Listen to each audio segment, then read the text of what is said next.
నిజామాబాద్ జిల్లాలో అమానుష ఘటన చోటు చేసుకుంది. గ్రామాల్లో మళ్లీ గ్రామ అభివృద్ధి కమిటీ అరాచకాలు పెరుగుతున్నాయి. వేల్పూర్ మండలం పోచంపల్లి గ్రామంలో 8 కుటుంబాలను విలేజ్ డెవలప్మెంట్ కమిటీ బహిష్కరించింది. ప్రభుత్వ భూమిని అమ్మేందుకు ప్రయత్నించిన విలేజ్ డెవలప్మెంట్ కమిటీని అడ్డు చెప్పడంతో ఈ మేరకు నిర్ణయం తీసుకున్నారు. కాగా ఘటనపై బాధితులు కలెక్టర్కు ఫిర్యాదు చేయడంతో 3 లక్షల జరిమానా విధించారు. అది చెల్లించకపోవడంతో సామాజిక బహిష్కరణ చేస్తూ తీర్మానించారు. గ్రామంలోని ఆ 8 కుటుంబాలను కిరాణా వస్తువులు అమ్మొద్దని, పాలు పోయొద్దని, కూలీలు ట్రాక్టర్లు వారి పనికి వెళ్లొద్దని గ్రామంలో అల్టిమేటం జారీ చేశారు. అయితే దీనిపై బాధితులు స్థానిక పోలీసులకు ఫిర్యాదు చేయడంతో మరింత ఆగ్రహానికి గురైన విలేజ్ డెవలప్మెంట్ కమిటీ సభ్యులు పోలీసులకు ఫిర్యాదు చేసినందుకు 10 లక్షల జరిమానా చెల్లించాల్సిందంటూ 8 కుటుంబాలకు హుకుం జారీ చేశారు.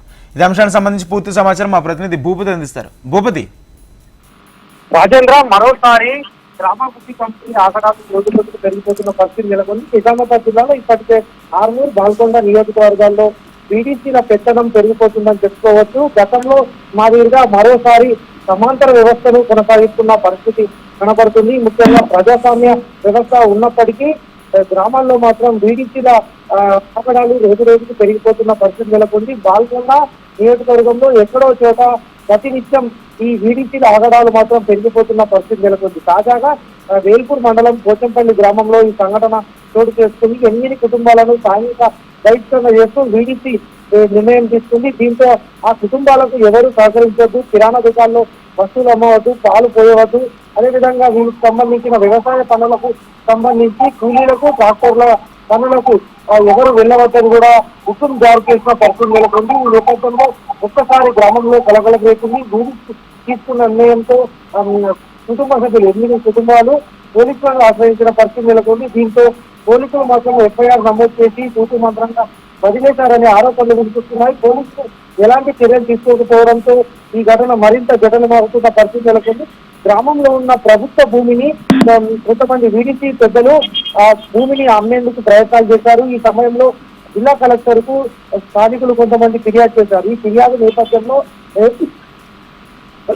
వీడీసీ సభ్యులు వీరిపై కష్టగట్టి వీరిపై చర్యలు తీసుకున్న పరిస్థితి నెలకొంది. వీరిని సాంఘిక బహిష్కరణ చేస్తూ చర్యలు చేపట్టిన పరిస్థితి నెలకొంది. అయితే పోలీసులకు ఫిర్యాదు చేయడం, అదేవిధంగా కలెక్టర్ కు ఫిర్యాదు చేసిన నేపథ్యంలో 10 లక్షల రూపాయలు జరిమానా చెల్లించి వీడీసీకి ఇవ్వాలని కూడా అల్టిమేటం జారీ చేశారు. అయితే గ్రామంలో ఎవరు మాట్లాడినా వారి నుంచి 3 లక్షల రూపాయలు వసూలు చేస్తామని హుకుం జారీ చేసిన పరిస్థితి నెలకొంది.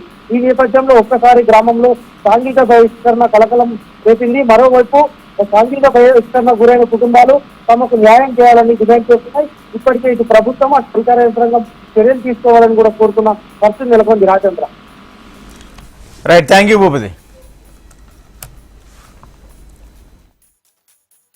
అయితే ఈ మధ్య కొన్ని సంఘటనలు జరిగినాయి. వీడీసీ వాళ్ళు ప్రభుత్వానికి సంబంధించిన భూములు అమ్ముకుంటున్నారని తెలిసి మేము కంప్లైంట్ ఇస్తే దాని గురించి మమ్మల్ని వీడీసీలకు పిలిచి పైసలు అడిగినారు. డబ్బులు 3 లక్షల రూపాయలు అడిగినారు. 3 లక్షల రూపాయలు వాళ్ళు పైనుంచి వాళ్ళ వ్యక్తిగత ఖర్చుల కోసం 26,000 రూపాయలు కట్టమని బలవంతం చేసినారు. దానికి మేము ఒప్పుకోకపోవడంతో మమ్మల్ని గ్రామ బహిష్కరణ చేసినారు. దానికి ఊళ్ళో ఎవరు మాట్లాడినా, వాళ్ళ ఇంటికి ఎవరు వెళ్ళినా, వాళ్ళని ఎవరు పని చేసినా, పనికి వెళ్ళినా, కనీసం వాళ్ళకు షాప్లో కూరగాయల కిరాణా సామాన్ అమ్మినా కానీ కూడా 5,000 జరిమానా రాసుకున్నారు. ఎవరైనా ప్రభుత్వ అధికారులు ఎవరు వచ్చినా వారికి సహకరించినా వాళ్ళకి 10 లక్షల జరిమానా అని చెప్పేసి ఊళ్ళో తీర్మానం చేసుకున్నారు. ఇప్పటికీ మాతో ఎవరు మాట్లాడట్లేదు. కంప్లైంట్ ఇచ్చినామని చెప్పేసి తెల్లారి వీడీసీ పెద్ద మనుషులు ఒక దగ్గర సమావేశాన్ని ఏర్పాటు చేసుకొని మా మీదకి దాడికి రాదని కూడా సిద్ధపడ్డారు. ఈ విషయం మాకు తెలిసి పోలీసులకు కంప్లైంట్ ఇచ్చినాము. వాళ్ళే రాకపోతే మా మీద దాడి చేస్తుండే.